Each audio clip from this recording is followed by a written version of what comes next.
RSS के प्रमुख हैं, वो बोल रहे हैं कि राम मंदिर बना था उस दिन से भारत आज़ाद हुआ।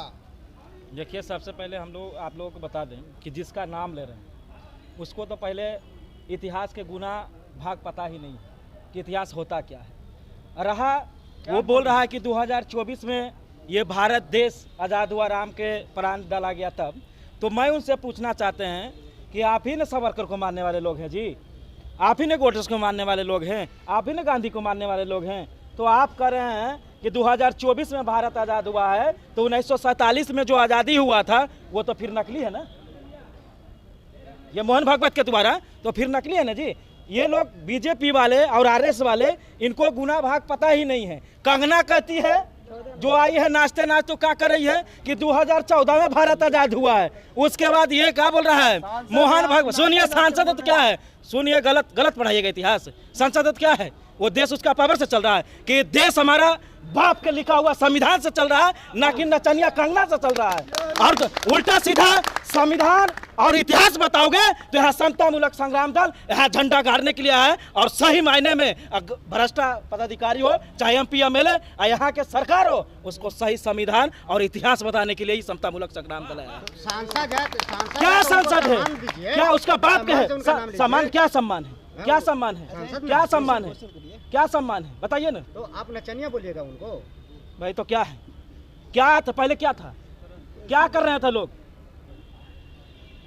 क्या कर रहे थे। मैं आपसे पूछना चाहते हैं, क्या कंगना भेजी आपको, क्या मोहन भागवत भेजा, क्या बीजेपी वाले लोग भेजे हैं। बीजेपी वाले लोगों को इतिहास नहीं मालूम है, उन्हें भारतीय संविधान का एक गुना भाग भी नहीं पता है कि भारतीय संविधान कब लागू हुआ। ये योगिया कह रहा है कि 26 जनवरी 2049 में संविधान लागू हुआ। अरे गधा कहीं का, तुम मुख्यमंत्री बन गया मठ छोड़ करके, तो तुमको ये भी नहीं पता कि भारतीय संविधान होता क्या है। ये सब जो है मनुवाद के इतिहास को पकड़ करके, मनुवाद को संविधान को पकड़ करके देश को तोड़ने की काम किया, देश में हिंसा बढ़ाने की काम किया। और इसी को रोकने के लिए बिहार की धरती से समतामूलक संग्राम दल पूरे देश में आगाज दे रही है। एक सीएम को आप गधा बोल रहे हैं, क्या ये शोभनीय है? क्या बोल रहे हैं? एक सीएम जो है उल्टा सीधा संविधान पढ़ाएगा और उल्टा सीधा इतिहास पढ़ाएगा तो उसको गधा नहीं बोलेगा, क्या बोलेगा? क्या सम्मानित है, क्या सम्मानित शब्द है? क्या एक आम जनता सम्मानित नहीं है क्या? बिल्कुल है। तो फिर आप वो सीएम है तो उल्टा बोलिएगा। क्या भारतीय संविधान सीएम पर लागू नहीं होगा? क्या भारतीय संविधान प्रधानमंत्री के ऊपर लागू नहीं होगा? तो उल्टा सीधा क्यों बोलोगे? कीजिए लेकिन डेमोक्रेटिक वे में।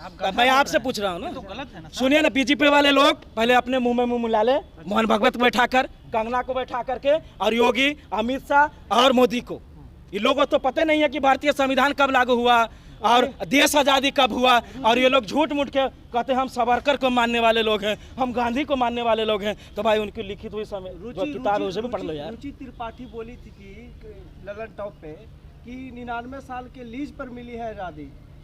लीज पे? हाँ। अब उनका घर लीज पर होगा तो इसलिए आजादी को लीज पर बता दी।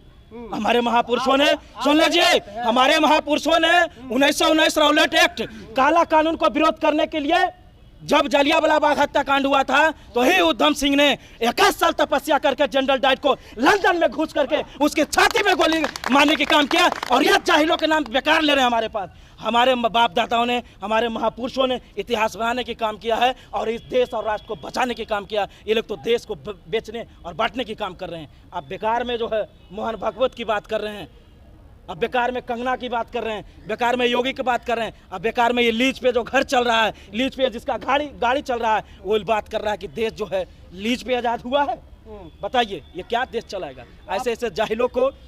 आप खुद को आजाद मान रहे हैं? हम तो आजाद हैं, आजाद है तब ना सीना ठोक करके आपके सामने बोल रहे हैं। यह सभ्यता हमें पैरों के धूल मानती थी, लेकिन बाबा साहब ने यह सभ्यता में सबको बराबर बैठाने वाला कोई है तो एक ही नेता है जिसका नाम है BR अम्बेडकर बाबा साहब। और किसी को माई के लाल में इतनी ताकत नहीं हुआ कि दलितों को सम्मान अधिकार दे। अभी जो कोई दिया है तो बाबा साहब दिए हैं, तो हम मानने वाले तो और फ्रीडम में सीना ठोक करके हम कहते हैं कि हम हैं अम्बेडकरवादी। कहा जाता है ना कि बेहतर को बेहतर से तलाश करो, मिल जाए नदी तो समुंदर की तलाश करो, अरे टूट जाता है शीशा पत्थर की चोट से, और टूट जाए पत्थर वैसा शीशा तलाश करो। वो है समतामूलक संग्राम दल, वो है अम्बेडकरवादी। ये नहीं कि ऐसे मनुवादी और भ्रष्ट नेता के लोग हैं हम लोग। आप भी 2025 का चुनाव है सर, 2025 का चुनाव है, इसमें आप लोग कैसे रणनीति बनाई है? 2025 के चुनाव में पूरे जलवे रहेगा समतामूलक संग्राम दल के। आप देखिएगा ना, हमारे राष्ट्रीय अध्यक्ष जी ऐलान किए है ना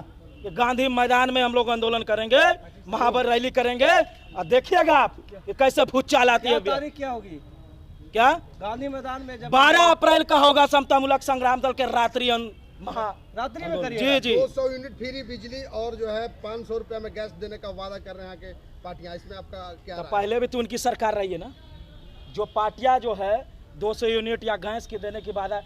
पहले देख लीजिए पीछे जाकर के 2014 से पहले जो नारा लग रही थी कि हमारी सरकार आएगी, बीजेपी हमारी सरकार आएगी तो डीजल सस्ता होगा, पेट्रोल सस्ता होगा, गैस सस्ता होगा, शिक्षा सस्ता होगा, 2 करोड़ नौकरियां देंगे। क्या हुआ? गरीबों को लूटने के लिए 30,000 40,000 स्कूलों बंद हो रही है, जो शिक्षा पर टैक्स बढ़ाया जा रहा है, जो है खाने पीने और कपड़ा पर टैक्स बढ़ाया जा रहा है, उसके बाद फिल्म देखने में टैक्स फ्री, आप मंदिर जाइएगा तो टैक्स फ्री, लेकिन छात्र नौकरियां मांगने जाते हैं। तो यही मनुवादी सरकार और भ्रष्ट सरकार हमारे छात्रों के ऊपर लाठियां बरसाने के काम कर रही है। क्या इसकी सरकार नहीं रही है? किसी न किसी राज्य में तो है, तो वहां कर दो फ्री। क्यों नहीं कर रहे हो? क्यों नहीं कर रहे हो?